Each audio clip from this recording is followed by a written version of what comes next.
విజయసాయికి సంబంధించినటువంటి గ్రాఫ్ ఈ 15 రోజుల్లో మరింత పడిపోయింది. నేను చెప్పే సైంటిఫిక్ గా జరిపినటువంటి సర్వేకి సంబంధించినటువంటి విషయం ఇది తెలుగుదేశం జనసేన దగ్గర కూడా ఉన్నటువంటి అంశం అండి. నేను చెప్పింది వాళ్ళు ఎందుకు ఇలాంటి పరిస్థితి ఎందుకు వచ్చింది అని అంటే పొద్దున్నారు, పొత్తుకు సంబంధించినటువంటి సీట్లు తేలలేదు.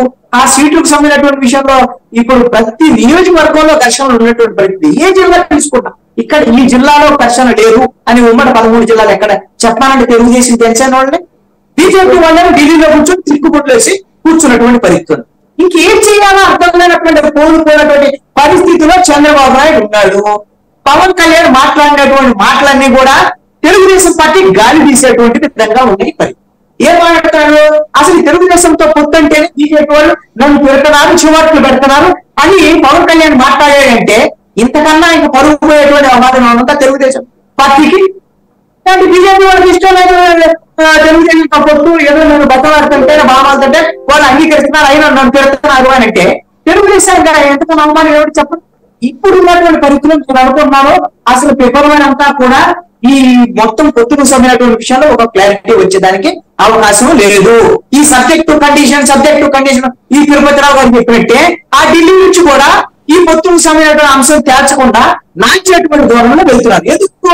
వాళ్ళ టార్గెట్ తెలుగుదేశంతో పొత్తు అనేటువంటి విషయాన్ని నాంచడం ద్వారా తెలుగుదేశం పార్టీని వ్యూహాత్మకంగా దెబ్బ కొట్టాలి, వాళ్ళు ముందుకు వెళ్ళకూడదు. ఇది ఎప్పుడో చివరి నిమిషంలో తేల్చాలి. అది ఎప్పుడు 9వ తారీఖు 10వ తారీఖు పొత్తులు వస్తాయి, ఏది నోటిఫికేషన్ వస్తుంది. ఆ టైంలో ముందు చెప్తారు. చెప్తే వాళ్ళకి సంబంధించినటువంటి సీట్లు తీసేసుకుంటారు, వాళ్ళు పోటీ చేసుకుంటారు. తెలుగుదేశం జనసేన బీజేపీకి సంబంధించినటువంటి విషయంలో బీజేపీ జనసేన వాళ్ళు గెలిచేటువంటి విధంగా వాళ్ళు చేసుకుంటారు. కూటమి ఓడిపోయేటువంటి పరిస్థితులు అయితే తలెత్తేటువంటి అవకాశం ఉంది. ఎందుకు చివరి నిమిషంలో ఈ సీట్లకు సంబంధించినటువంటి వస్తే ఓటు ట్రాన్స్ఫర్ ఏమైంది?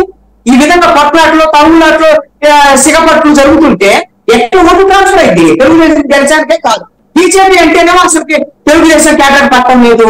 అలాగే బీజేపీ వాళ్ళు కూడా తెలుగుదేశం అంటే పట్టడం, కానీ పొత్తు మాత్రం ఉంటది. ఈ ఓటు ట్రాన్స్ఫర్ కాదు.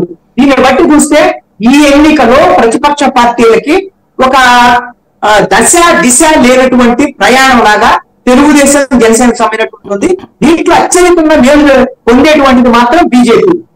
అత్యధికంగా తెలుగుదేశం జనసేనాన్ని నష్టపరిచేటువంటిది కూడా బీజేపీ. వాళ్ళ టార్గెట్ కూడా అదే, తెలుగుదేశాన్ని నష్టపరచాలి, తెలుగుదేశాన్ని రాజకీయంగా పొంగొట్టాలి, తెలుగుదేశం రేపొద్దున ఓడిపోవాలి, ఆ తెలుగుదేశం ప్లేస్ లో బీజేపీ రావాలి. ఈ పక్కా ప్రణాళికతో వెళ్తున్నారు. అసలు ఈ విధమైనటువంటి రాజకీయం మొత్తం కూడా ఇప్పుడు ట్రయాంగిల్ పోటీ ఇంకొక వైపు వచ్చేటువంటి పరిస్థితి, ప్రతిపక్ష పార్టీల యొక్క బలహీనత, ఇవన్నీ కూడా అధికార పక్షం ఇప్పుడు జట్టు స్పీడ్ లో వాళ్ళు చూసుకొని వెళ్ళిపోతున్నారు. 4వ సిద్ధం సభ కూడా దాదాపుగా కట్టడైంది. మార్చి 2వ తేదీన చిలకలూరుపేట నర్సరాపేట మధ్యలో వాళ్ళు 3 బాధరమెట్ల ఇప్పుడు ఫైనల్ చేశారు కాంగ్రెస్ పార్టీ. అంటే వాళ్ళేమో ఎన్నికలు కావాల్సినటువంటి పక్షాలు దూసుకెళ్ళిపోతుంటే వీళ్ళు తిరోగమన ప్రయాణం చేస్తున్న ప్రతిపక్ష పార్టీ. అసలు కనీసం ఈ అధికార పక్షం మీద వ్యతిరేకంగా అసంతృప్తి ఉన్నటువంటి వాళ్ళన్నా ఏదైనా చూద్దాము అని అంటే అసలు వాళ్ళు ముందుకు రావాలి కదా. మా పోటీ అని వచ్చి ఇక్కడ తెలుగుదేశం జనసేన ఒక వేదిక మీద కొంచెం మాట్లాడే పరిస్థితి, ఒక మేనిఫెస్టో ప్రకటించేటువంటి పరిస్థితి ఏదైనా ఉందంటే రేపు కాంగ్రెస్ పార్టీ మేనిఫెస్టో కూడా ప్రకటించొచ్చేమో. దాంట్లో ఏదో మరి చాలా మేనిఫెస్టోలు అనుకుంటాయి ఇవి అని పెద్ద చర్చ జరుగుతుంది. మరి వాళ్ళంటే 175 మంది ఎమ్మెల్యేలు ప్రకటించి 25 మంది ఎంపీలు ప్రకటించి